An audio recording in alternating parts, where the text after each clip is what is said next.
Let me ask you a question. Have you ever looked at someone else's life and wondered what they are doing differently? Especially somebody that you probably went to the same school with, and then you meet them years after, and then you see that they look all well put together, they speak well, they're well articulated, they have so many skills, and then they're just different. And it's not because they've had better education than you, or probably they've traveled around the world, but it's just something different. Like they've had access to something that you never had access to. Maybe they seem confident, or their career is growing, their relationships appear healthy, everything is just bam bam with them. They always seem to know what they're doing. And it's so easy to think they simply got lucky. But here is something I've learned. Most successful people didn't just build a career. They didn't just build a business. They didn't just build wealth. They built themselves first. And that changes everything. For a long time, I believed that opportunities will change my life. I thought if I got the right job, meet the right people, or find the right chance, everything will fall into place. Like just every normal graduate will just think that the right job will make everything perfect. Guess what? Life has a way of teaching us deeper lessons. Because I begin to realize that opportunities don't always come first. You find yourself waiting, and then you see no opportunity. Sometimes the person you are determines the opportunities you recognize. In fact, it determines the opportunities that you attract. And that's why I believe that one of the greatest investments you ever make in life is not in business or not in your qualification, even though they are good investments. And it's not even in your career. It is building yourself. Your greatest investment is in yourself. When you invest in yourself, you enjoy the dividends, you enjoy the returns. And so in investing in yourself, you have to go through the journey of self-development. It's not easy work, but it's a work that definitely pays off.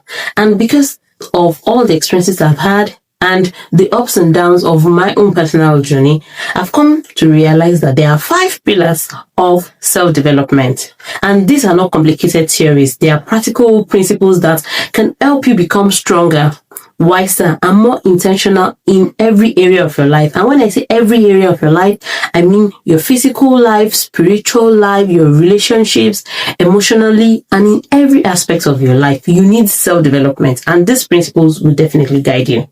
So these 5 pillars are something that I'm sure you must have heard, but just you have not paid attention to it. So the first one is self-awareness. The second one is mindset. The third one is emotional intelligence. The fourth one is capacity building. And the fifth one is purpose. So these 5 pillars, we're going to build on them to create a good structure of self-development. And I promise you that at the end of this series, you get something. So let's just briefly, brush through these 5 pillars before we go in deep in another episode, because I don't want this video to be too lengthy. So the first pillar, like I said, is self-awareness, meaning that you have to know yourself.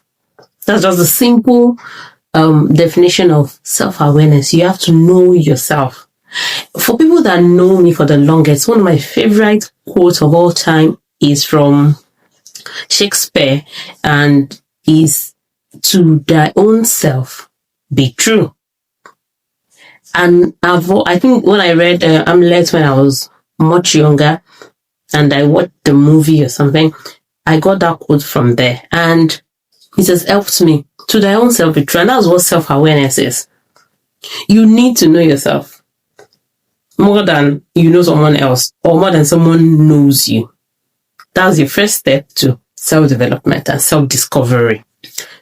Knowing yourself, understanding who you are, your strengths, your weaknesses, your values. What do you stand for?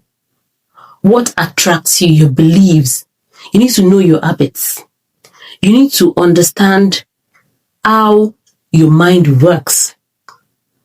You need to ask yourself reflective questions. What are my values? Is it honesty? What do I stand for? What am I willing to fight for? There must be something that you are willing to fight for. You have to ask yourself these questions. This is how you're going to know yourself, and this is how you're going to be self-aware. So the next pillar is mindset. I briefly did a course on being a mindset coach.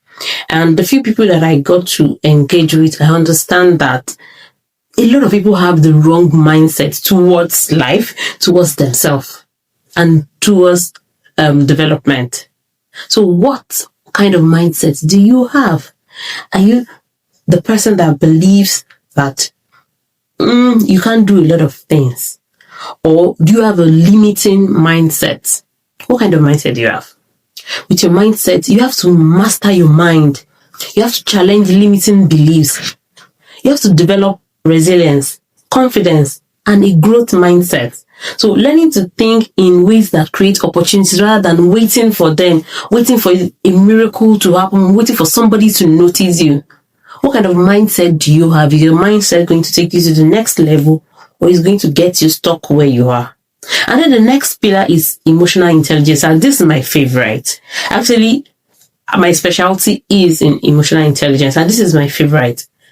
How do you relate with people? How do you manage your emotions? How do you combine your emotions with realities? Understanding and managing your emotions. You have to be able to build empathy, self-control, healthy relationships with people, either your place of work or even with your family, better communication. These are important aspects of your life that you need to pay attention to. You have to be able to build your capacity into developing valuable skills, committed to continuous learning, and you have to work towards becoming someone who creates value instead of depending on opportunities that other people have to offer.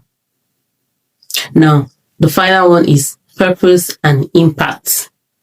Are you living a life of purpose? You have to live a life of purpose. You have to be intentional about living a life of purpose, meaning that every decision you make must be targeted towards achieving your life purpose. Now, do not say that you do not have a purpose. You have a purpose for being alive. It's just that maybe you do not know your purpose, but for everything, every human on the surface of the earth, there is a purpose. And you have to discover your purpose so that you live by that. So that means that anything you do must be targeted towards achieving your purpose. So these are just this is just brushing through the 5 pillars of self-development. So onwards, we're going to start diving deep with practical steps and practical scenarios that will help us understand how these 5 pillars work together to contribute to self-development. So if you are yet to subscribe to my channel, please do subscribe, and I promise you're going to have a swell time. Thank you for watching. Bye.